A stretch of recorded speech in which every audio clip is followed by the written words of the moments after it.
DNA मित्रों, जब दो दोस्तों में तालमेल, भरोसा और क्षमताएं होती हैं तो एक और एक मिलकर 11 बन जाते हैं। लेकिन जब ये दो दोस्त भारत और इजराइल जैसे हों तो दो मित्र 200 पर भारी पड़ जाते हैं। मित्रों, आज भारत और इजराइल के बीच ऐसा ही गठबंधन तैयार हुआ है जिसे आयरन अलायंस का नाम दिया गया है। आज हम सबसे पहले भारत और इजराइल के इस आयरन अलायंस का विश्लेषण करेंगे जो पूरी दुनिया पर भारी पड़ता दिखाई दे रहा है। मित्रों, प्रधानमंत्री नरेंद्र मोदी के इजराइल दौरे का आज दूसरा दिन था।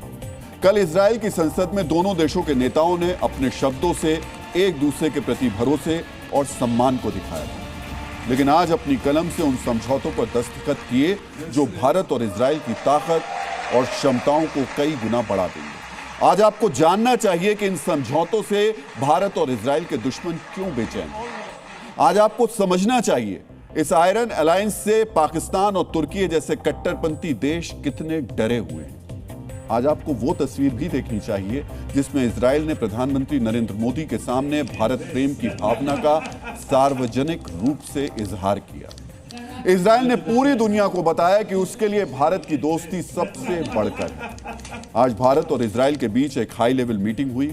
इस मीटिंग में प्रधानमंत्री मोदी के ठीक बगल में देश के राष्ट्रीय सुरक्षा सलाहकार अजीत डोवल मौजूद थे। आज आपको डोवल की इजराइल में मौजूदगी की सबसे बड़ी वजह और तेल अवीव से उनके खास रिश्ते के बारे में भी जानना चाहिए। लेकिन सबसे पहले आप भारत और इजराइल के बीच हुए अहम समझौतों के बारे में जान लीजिए। आज भारत और इजराइल के प्रधानमंत्रियों के बीच मीटिंग के बाद दोनों देशों के बीच जो समझौतों की जानकारी दी गई, भारत और इजराइल के बीच कुल 16 समझौते हुए। भारत और इजराइल बहुत जल्द ही फ्री ट्रेड एग्रीमेंट यानी एफटीए को अंतिम रूप देने के लिए सहमत हो गए। इससे दोनों देशों के बीच व्यापार सस्ता, तेज और अधिक फायदेमंद होगा। दोनों देशों के बीच रक्षा क्षेत्र में तकनीक के ट्रांसफर और भारत में उत्पादन का समझौता भी हुआ। इससे पहले हम आपको डीएनए में विस्तार से बता चुके हैं कि भारत को इजराइल से एयर डिफेंस और मिसाइल्स की तकनीक मिलने वाली है, जिनका निर्माण भी भारत में ही किया जाएगा।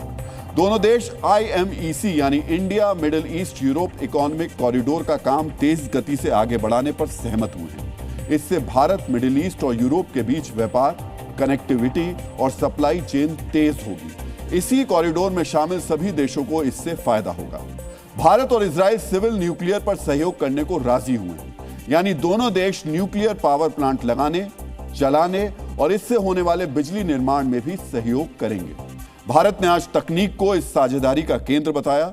इसके लिए इजराइल अकादमिक फोरम की स्थापना की गई, जिससे दोनों देशों के वैज्ञानिक मिलकर रिसर्च करेंगे। समझिए, शोध यानी रिसर्च में, इनोवेशन में इजराइल दुनिया का सुपर पावर है और इजराइल का साथ इस क्षेत्र में भी भारत को सुपर पावर बना देगा। भारत को इजराइल से कृषि की आधुनिक तकनीक मिलेगी। इसके लिए India Israel innovation centre for agriculture की स्थापना की गई। यहां दोनों देश जरूरत के मुताबिक नई और आधुनिक खेती तकनीक का विकसित करेंगे। इजराइल की मदद से भारत में बनाए गए सेंटर्स ऑफ एक्सीलेंस की संख्या बढ़ाकर 100 तक करने की योजना है। इससे अधिक किसानों को आधुनिक प्रशिक्षण और तकनीक का लाभ मिलेगा। भारत और इजराइल के बीच आर्टिफिशियल इंटेलिजेंस, क्वांटम टेक्नोलॉजी और क्रिटिकल मिनरल्स को लेकर भी डील हुई। क्वांटम टेक्नोलॉजी रक्षा और साइबर सुरक्षा को मजबूत करने के लिए जरूरी है, जबकि AI से भारत में नई इंडस्ट्री और स्टार्टअप को बढ़ावा मिलेगा। इजराइल में UPI के इस्तेमाल पर भी समझौता हुआ। इससे भारतीय डिजिटल भुगतान प्रणाली को विश्व स्तर पर बढ़ावा मिलेगा और इजराइल में भारतीय टूरिस्टों को आसानी भी होगी। इसके अलावा अगले 5 साल में 50,000 भारतीयों को इजराइल में काम करने का मौका भी मिलेगा। आज आपको इस समझौते पर प्रधानमंत्री मोदी का बयान भी ध्यान से सुनना चाहिए। हमारे संबंध गहरे विश्वास, साझा लोकतांत्रिक मूल्यों और मानवीय संवेदनाओं की मजबूत आधारशिला पर आधारित है, उस पर स्थापित है। हमारे रिश्ते समय की हर कसौटी पर खरे उतरे हैं। आज हमने अपनी टाइम टेस्टेड साझेदारी को स्पेशल स्ट्रेटेजिक पार्टनरशिप का दर्जा देने का ऐतिहासिक निर्णय लिया है। मित्रों, प्रधानमंत्री मोदी ने इजराइल के लिए टाइम टेस्टेड साझेदारी शब्द का इस्तेमाल किया और इसे स्पेशल स्टेटस यानी विशेष सुविधाएं देने का ऐलान किया। आज आप समझ सकते हैं भारत और इजराइल मिलकर कितनी मजबूत साझेदारी की तरफ आगे बढ़ रहे हैं। लेकिन यह साझेदारी सिर्फ तकनीक, कृषि और रक्षा क्षेत्र तक सीमित नहीं रहेगी। भारत और इजराइल ने आतंकवाद और आतंकवाद को बढ़ावा देने वाले देशों के खिलाफ सहयोग का भी समझौता किया है। इजराइल हमास और हिजबुल्लाह जैसे आतंकवादी संगठनों के हमलों से जूझता रहा है और भारत के लिए पाकिस्तान प्रायोजित आतंकवाद सिरदर्द बना रहा है। यह समझौता सिर्फ आतंकवादी संगठनों के लिए ही रेड अलार्म नहीं है, यह बड़ा खतरा पाकिस्तान और तुर्की जैसे कट्टरपंथी देशों के लिए है जो मजहब के नाम पर आतंकवाद को पालते पोसते और दुनिया भर में फैलाते हैं। आज आपको जानना चाहिए भारत और इजराइल के बीच आतंकवाद और मिडिल ईस्ट में शांति को लेकर कौन सी सहमति बनी। भारत और इजराइल ने माना कि दुनिया में आतंकवाद की कोई जगह नहीं होनी चाहिए। दोनों देशों ने तय किया किसी भी रूप में आतंकवाद को स्वीकार नहीं किया जाएगा। भारत और इजराइल ने आतंकवाद और उसका समर्थन करने वालों के खिलाफ साथ जंग लड़ने का ऐलान किया। इस समझौते को पाकिस्तान के लिए बड़ा संदेश माना जा रहा है। मित्रों, भारत के प्रधानमंत्री के इजराइल दौरे से पहले ही नेतन्याहू ने कट्टरता के खिलाफ एक हेक्सागन गठबंधन बनाने का ऐलान किया था। भारत के प्रधानमंत्री के सामने भी उन्होंने इजराइल और भारत के बीच ऐसे ही आयरन अलायंस का जिक्र किया। हम उग्र इस्लाम का सामना कर रहे हैं जो पूरे विश्व और स्वतंत्र राष्ट्रों के लिए खतरा है। हम मिलकर एक अडिग और आयरन अलायंस बनाएंगे, ऐसा गठबंधन जो संयम, प्रगति और मानव गरिमा में विश्वास रखता हो। ये गठबंधन परस्पर सम्मान पर आधारित होगा। उन देशों के बीच जो जीवन को पवित्र मानते हैं, हम साथ मिलकर उन लोगों के खिलाफ लड़ने को तैयार हैं जो हमें अंधकार युग में वापस धकेलना चाहते हैं। मित्रों, बेंजामिन नेतन्याहू का यह बयान बताता है चाहे भारत के लिए खतरा बने पाकिस्तान समर्थित आतंकवादी संगठन हो या फिर इनकी मददगार पाकिस्तान की सेना, भारत और इजराइल का मजबूत गठबंधन इनके खिलाफ निर्णायक लड़ाई के लिए तैयार है।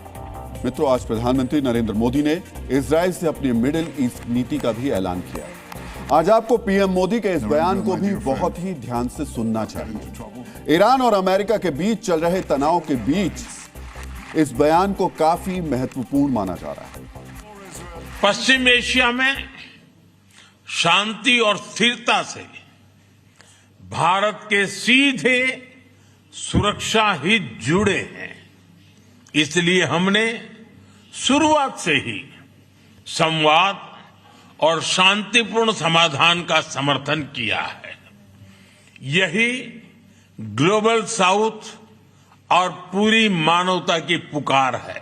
गाजा पीस प्लान से शांति का एक रास्ता बना है। भारत ने इन प्रयासों का पूर्ण समर्थन किया है। मित्रों, भारत के प्रधानमंत्री अगर इजराइल से संदेश दे रहे हैं कि मिडिल ईस्ट में शांति भारत के हित से जुड़ी हुई है और वो हर विवाद का शांतिपूर्ण समाधान चाहते हैं, तो इसका मतलब साफ है भारत ईरान और अमेरिका के युद्ध का समर्थक नहीं है। भारत चाहता है इस मामले को वार्ता के जरिए ही सुलझाया जाए। मिडिल ईस्ट में जिस तरह के हथियारों को तैनात किया गया है, उनके इस्तेमाल की नौबत ना आए। मित्रों, जब दो देश हर क्षेत्र के साथ मिलकर आगे बढ़ते हैं, हर क्षेत्र में साथ मिलकर आगे बढ़ते हैं, एक दूसरे को फायदा पहुंचाते हैं और किसी भी परिस्थिति में साथ मिलकर काम करने के लिए तैयार रहते हैं, तभी उन देशों के गठबंधन को आयरन अलायंस कहते हैं। भारत और इजराइल की दोस्ती अब तक हर कसौटी पर खरी उतरी है, लेकिन अब इस साझेदारी का दूसरा चैप्टर शुरू हो रहा है और इसकी नींव रखने वाले दौरे में भारत के प्रधानमंत्री से इजराइल का हर वर्ग मिलना चाहता था। कल आपने इजराइल के संसद में प्रधानमंत्री मोदी के साथ तस्वीरें खिंचवाने हुए लोगों को देखा। आज भी वहां मुलाकातों का दौर जारी रहा। पीएम मोदी आज इजराइल के राष्ट्रपति इसाक हर्जोग से भी मिले। इसके अलावा इजराइल की लोकप्रिय वेब सीरीज फौदा की टीम भी मिली, जिनके साथ तस्वीर खुद प्रधानमंत्री मोदी ने साझा की। प्रधानमंत्री ने कल इजराइल की संसद में कहा था कि भारत मजबूती से इजराइल के साथ खड़ा है और आगे भी खड़ा रहेगा। इजराइल से एकजुटता दिखाने के लिए प्रधानमंत्री मोदी आज यहूदियों की सबसे दर्दनाक कहानी से जुड़े एक स्मारक पर भी पहुंचे, जो यहूदियों के साथ हुए नरसंहार की याद दिलाता है। आज आपको यरूशलेम के होलोकॉस्ट स्मारक याद वशेम से जी न्यूज की स्पेशल रिपोर्ट भी देखनी चाहिए। प्रधानमंत्री नरेंद्र मोदी इजराइल के प्रधानमंत्री बेंजामिन नेतन्याहू के साथ याद वाशेम पहुंचे और होलोकॉस्ट पीड़ितों को श्रद्धांजलि दी। जर्मनी के तानाशाह एडोल्फ हिटलर ने फाइनल सॉल्यूशन के नाम से यहूदियों के खिलाफ एक अभियान चलाया था, जिसे होलोकॉस्ट के नाम से जाना जाता है। याद वाशेम इस दौरान मारे गए लगभग 60 लाख यहूदियों की स्मृति में बना स्मारक है। 60,000 से ज़्यादा यहूदी मारे गए थे। उनकी याद में इजराइल में जो है जेरूसलम में ये मेमोरियल बनाया गया है। प्रधानमंत्री नरेंद्र मोदी ने इसी जगह पर श्रद्धांजलि दी है और उनको भी इस जगह पर याद किया जाता है जिन्होंने यहूदियों को बचाने के लिए अपनी जान कुर्बान की। बहुत सारे यहूदियों को बहुत सारे दूसरे धर्म के लोगों ने भी बचाया, उसमें बहुत सारे हिंदू नाम भी हैं। दोनों देशों के प्रधानमंत्रियों का ये संयुक्त दौरा भारत इजराइल संबंधों की गहराई और भरोसे को भी दिखाता है। यहाँ जाना इजराइल के इतिहास और पीड़ा के प्रति सम्मान का प्रतीक भी है और इजराइल के लोगों को संदेश देता है भारत हमेशा उनके साथ खड़ा हुआ है। जैसे भारत में अमर जवान ज्योति है जो हमेशा प्रज्वलित होती रहती है, हमेशा जलती रहती है, कभी नहीं बुझती। इसी तरह से ये मेमोरियल जो है बनाया गया है जहाँ पर जो है ज्योति हमेशा जो है प्रज्वलित होती रहती है। याद वाशेम मेमोरियल से आपके सामने ये तस्वीर है। ब्रह्म प्रकाश दुबे, जी मीडिया, इजराइल। मित्रों, भारत और इजराइल एक दूसरे के सुख और दुख दोनों में साथ खड़े रहे। इसी वजह से दोनों देशों के बीच इतनी मजबूत साझेदारी बनी। आज हम आपको इस मजबूत साझेदारी की नींव को समझाने के लिए कुछ तस्वीरें दिखाएंगे। कल हमने आपको डीएनए में दिखाया था। इजराइल के प्रधानमंत्री बेंजामिन नेतन्याहू ने अपनी पत्नी सारा नेतन्याहू को बताया उनकी ड्रेस का रंग प्रधानमंत्री मोदी के पॉकेट स्क्वायर से मिल रहा है। लेकिन इसके बाद बेंजामिन नेतन्याहू ने खुद पीएम मोदी को सरप्राइज देने की योजना तैयार की। भारत के प्रधानमंत्री के सम्मान में दिए गए भोज में नेतन्याहू खुद नेहरू जैकेट पहनकर पहुंचे। नेहरू जैकेट एक भारतीय परिधान है जो भारत में काफी लोकप्रिय है। बेंजामिन नेतन्याहू ने यह जैकेट पहनकर पीएम मोदी से मिलने वाला वीडियो सोशल मीडिया पर डाल दिया। आज आपको इस वीडियो के साथ दिए गए नेतन्याहू के संदेश के बारे में भी पता होना चाहिए। बेंजामिन नेतन्याहू ने हिंदी में पोस्ट किया जिसमें उन्होंने कहा, हमारे संयुक्त रात्रि भोज से पहले मैंने अपने मित्र प्रधानमंत्री मोदी को पारंपरिक भारतीय परिधान पहनकर चौंका दिया। मित्रों, यह बयान भारतीय प्रधानमंत्री के अगवानी में लगे इजराइल के प्रधानमंत्री के उत्साह को दिखाता है। उन्होंने भारत से अपनापन दिखाने के किसी मौके को हाथ से नहीं जाने दिया और जब इजराइल के प्रधानमंत्री सोशल मीडिया पर कोई पोस्ट हिंदी में करते हैं तो इसका मतलब साफ है, ये संदेश पूरे भारत के लिए। भारत के प्रधानमंत्री मोदी ने भी बेंजामिन नेतन्याहू के संदेश पर फौरन प्रतिक्रिया दी।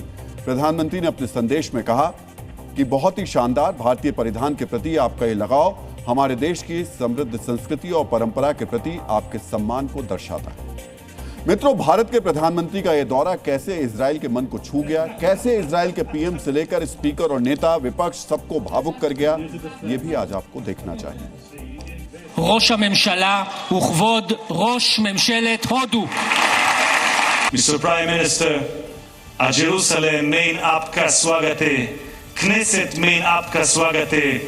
मित्रों, सुना आपने, इजराइल के स्पीकर हिंदी बोल रहे हैं। नेतन्याहू कह रहे हैं वो आज तक किसी नेता के इजराइल दौरे पर इतने भावुक नहीं हुए और इजराइल के विपक्षी नेता कह रहे हैं पीएम मोदी ने मुश्किल वक्त में इजराइल का साथ दिया। आज आपको इन भावनाओं के पीछे की वजह को भी समझना चाहिए। आपको जानना चाहिए इजराइल को इस वक्त भारत की क्यों और कितनी जरूरत है। मित्रों, गाजा युद्ध में इजराइल को सुरक्षा व्यवस्था में बड़ा खर्च करना पड़ रहा है। हमास से खतरा खत्म नहीं हुआ है, ऐसे में पूरे देश में सैन्य तनाव बरकरार है। इस युद्ध के बाद इजराइल की नीतियों की अंतर्राष्ट्रीय स्तर पर आलोचना की जा रही है। सारी दुनिया से कूटनीतिक दबाव बढ़ रहा है। गाजा में बड़ी संख्या में नागरिकों की मौत से इजराइल की वैश्विक छवि पर असर पड़ा है। हिजबुल्लाह और हमास जैसे क्षेत्रीय खतरों के अलावा ईरान के साथ युद्ध की आशंका का तनाव भी बरकरार है। इस वक्त इजराइल में आंतरिक राजनीतिक अस्थिरता भी चल रही है। सरकार और विपक्ष का टकराव भी जारी है। इजराइल इस वक्त आर्थिक दबाव में है।